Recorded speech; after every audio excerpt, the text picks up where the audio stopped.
my friends, what's going on? It's Ultimus. I apologize for not getting this out yesterday as I was originally planning, but I didn't have time to actually record the audio for this, the commentary for this, and I should have recorded it the day before. I had the foresight to do that. I just didn't because I thought I would have time and I was wrong.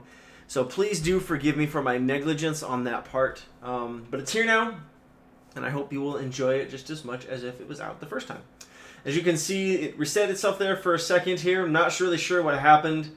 It was just the strangest bug. So whatever, we reset it and then got back in.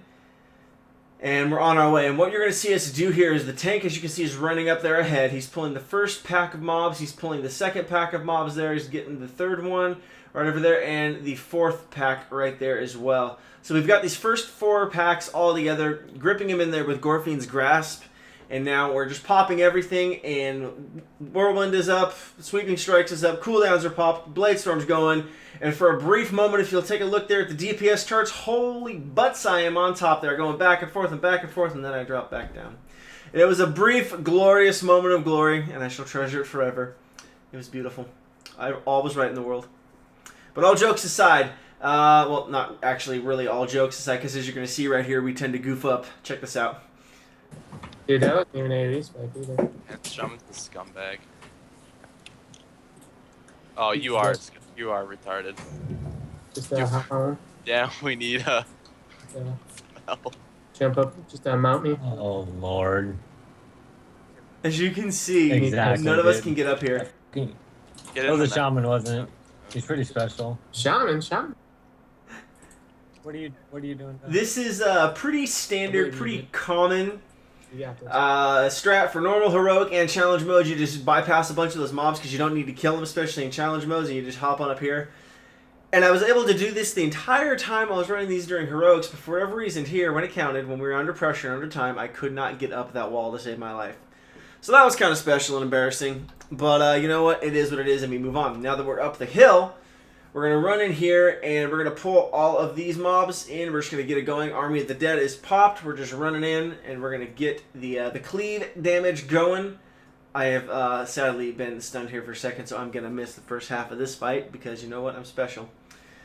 So there we go again, just kind of keeping more going, popping the Blade Storm as always. I love, as an arms warrior, I absolutely love that in challenge modes you're doing these massive big pulls like this, because I feel like it makes me feel like my spec is doing something useful. So what we're doing here is we're piecing out to the back here to before the boss starts. And I'm going to do something even more special than that wall. Ready? Look at that. I was standing just a smidge too far back, and I got locked out. I was pretty pissed. I'm not going to lie. I was pretty upset about that. I felt like a huge idiot. I told myself it didn't matter because, you know, my DPS is so bad anyway, so it's okay. But either way, I was just like, you have got to be kidding me. So, as a note and a tip for you guys who might be running these challenge modes, make sure you don't walk too far outside of the gate there, because, you know, that'll happen. And the beautiful thing is, I'm still taking damage. So, really not much to say about this boss fight because I missed it. I'm assuming in there don't stand and stuff. And I don't see anybody going after those bubbles, so I'm not too worried about it. One thing I will note, as you can see though, our healer has gone Boomkin spec. He's no longer Resto right now. For that extra damage, which probably helped them out. Again, capitalizing on the fact that you can switch specs during challenge modes. DK is really not taking a whole lot of damage, so that's good. And I'm sure the Druid is keeping some hots on him. But the extra damage there between the Hunter, the Shaman, the Boomy, and then even the DK, of course, is definitely making up for my mistake there. That is for sure. The boss has solidified himself, so you do have to take care of those mobs. But either way, the boss goes down and not a problem. And I was profusely apologizing to my teammates, just saying, I am so sorry for being the biggest dummy around. And at this point, I'm like, you know what?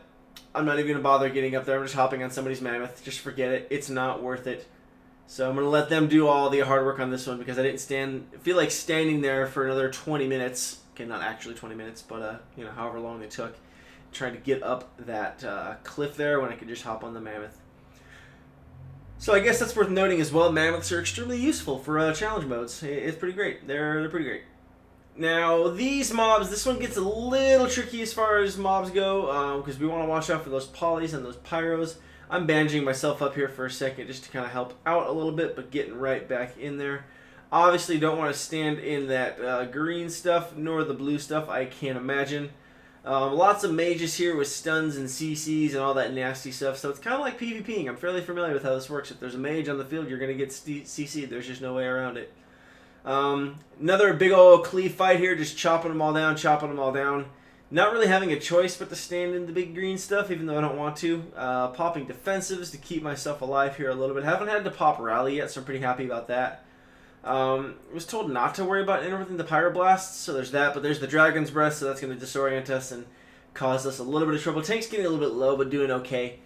But then just chopping them all up and taking advantage of the fact that execute is a beast and does its job. Got a couple of these images still chilling around, but otherwise pretty straightforward. But the damage and the disorients in those with those mobs can get a little dicey because you do want to pull them all together to save yourself the trouble of having to fight them one-on-one, since of course you are timed. And we did manage to get our 30 enemies killed out of the way. I believe this might be the challenge mode with the lowest enemy kill count.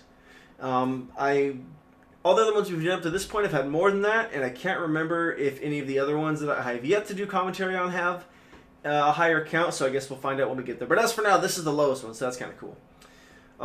Still going ham on the boss, same strategy as every other boss. It's just the one common denominator you're going to find with all challenge modes. Cooldowns, just go ham. Just do a ton of damage. For whatever reason, this boss fight felt like it took longer than the other ones. I don't know if our DPS was just low or if she has more health or just procs weren't lining up right. I really don't know what's up with that one. Wanted to interrupt that bad boy there. Now she swapped over to casting frost spells, as you can see there with the tooltip there. Not really changing our strat at all. Still don't stand and stuff. Watch out for that. There's fire everywhere. Things are getting scary. I'm scared. I'm in defensive stance. I don't want to die. Taking advantage of the fact that I can put shield absorbers on myself, and then down she goes. That's one thing I find that a lot of arms warriors don't do. I mean, except for the good ones, and I'm not saying I do that because I'm good, but I've just picked up on it from watching the good arms warriors, is don't be afraid to swap over to defensive stance and spam the butts off of that shield absorb there. It's going to keep you alive. Suddenly, warriors get very, very tanky when they're sitting in defensive stance and they've got shield absorb up. You're going to take significantly less damage. Not as good as having, shield wall around still, but it will do, and it's a nice defensive to have. So, a random little pro tip there for that one. I was asking what the kill order was on this one because I noticed they had them marked, and I know they all do different stuff here, so I was double checking that before we jumped in. So we're starting on Skull, which you can see is Life Warden Gola. Wanted to make sure that we were sitting on the right ones. It's not going to matter a whole lot because it's just a whole lot of cleave damage anyways, but I wanted to make sure I was sitting on the right focus target there. So this is the third boss in the dungeon that we are hitting up, the Ancient Protectors. As you can see, we're definitely not going in order, which is fine, because I know that a lot of people don't go in order anyways when you're doing normal or heroic.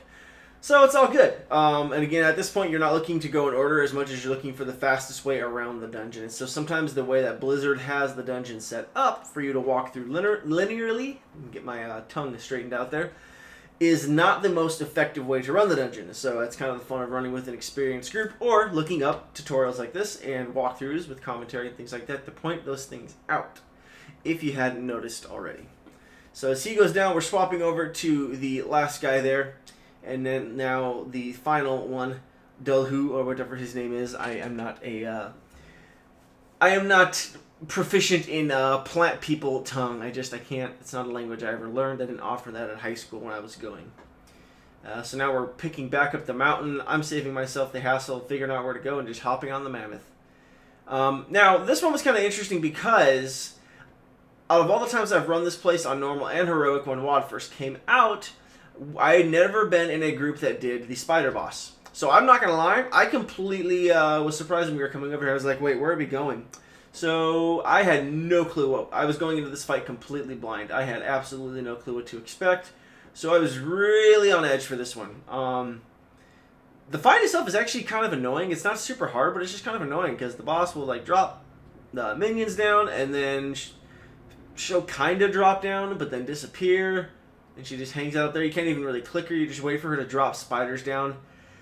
The pail come after you. Oh, please do forgive me. That was completely rude. So it's pretty much just an ad management fight until the boss comes down, which is, it's okay. I mean, it's not the most invigorating thing ever. But, again, it's nice because it lets me take advantage of my cleave damage there. And those spiders, if you'll notice right there, do fixate on certain targets. So keep that in mind as well.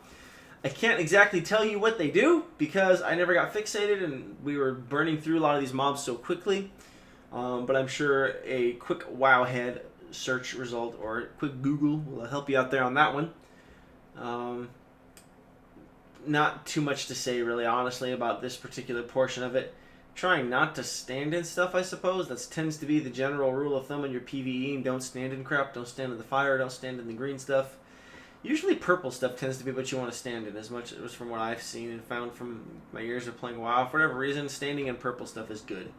If you think back to Dragon Soul, and you think back to, what was the one? Auchindoun, I believe it was, where I epically, heroically leaped over the boss and over the purple stuff and died. Yeah, that one. So yeah, purple seems to be the World of Warcraft medium for stand in me. I will do good stuff or keep you alive at least. So now we got the boss finally down, and we're just going in. We're going in. We're going in. I'm actually making sure I don't stand in the stuff. Then I'm going in. Rend is up. Cooldowns are popped. Sweeping Strikes is going. And here comes the Pain Train.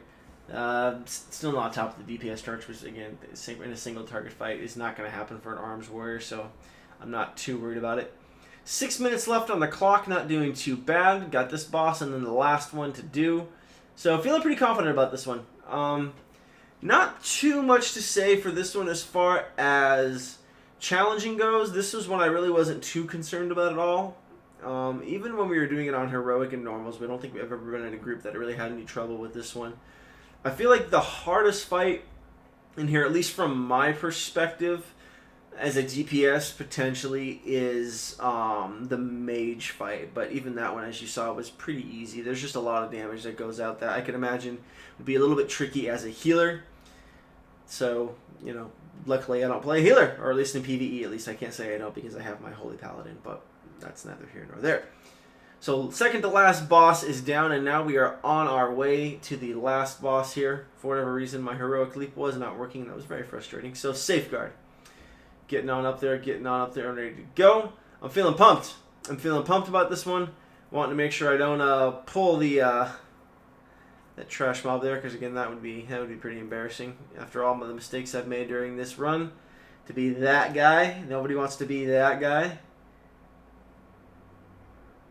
So I am taking the long way around because it's not worth the chance.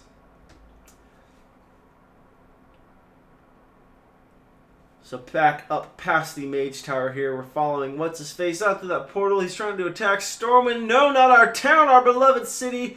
I'm waiting for everybody else before we get here and before they say to all go in. Because I do not want to be the first one through that portal because I'm just a measly DPS. I don't go anywhere the tank doesn't go unless I'm told otherwise. In case you guys didn't know this, you can actually visit this little peninsula here. If you're in Stormwind, you just fly it back behind the Mage District and you can land here. It's kind of cool. There's no bosses or nothing here, but it's cool. Just going ham on the boss, jumping right in. We got 4.5 minutes to spare, not wasting any time here. Just going in. Heroism is popped. Cooldowns are going. We are making sure we kill those spores there. That is something you definitely want to obey. You want to obey mechanics on that portion of it there, as well as the Ancient Protectors. Not going to really worry about these guys a whole lot necessarily, but those other two were a big deal. AoE damage on these is taking them down relatively quick anyways. So again, not too worried about it. It's not like we have to directly go after them. They're going to aggro and get killed by the AoE anyway, so it's kind of a situation that takes care of itself more or less. But killing those pods for sure. And then we jumped on that first tree. Boss is getting pretty low here, so we're doing good. Not too worried about stuff. And making sure I don't want to stand in those stomps or those arcane swirly things. That just doesn't sound like fun at all. I spent so much rage here, which is really nice that my Blade Storm is off cooldown so quickly. So I feel like that alone is going to help me stay in this fight at least. And pull at least half of the top DPS as DPS, so I don't feel too bad about that. But yeah, so I think this one was honestly a success. I mean, obviously, because we succeeded in hitting gold. But as far as an overall run, despite some of the dumb mistakes that were made, probably one of the smoother ones, and probably one of the ones that I had more fun in, I'm not going to lie. Partly because you have to see a boss I hadn't seen before for whatever reason, and we had a good laugh at just goofing up yet still hitting gold. So that's going to do it for this run. I hope this was helpful, and if nothing less, entertaining for you guys. But as always, thanks for watching. Hope you'll check back for more, and I'll catch you next time.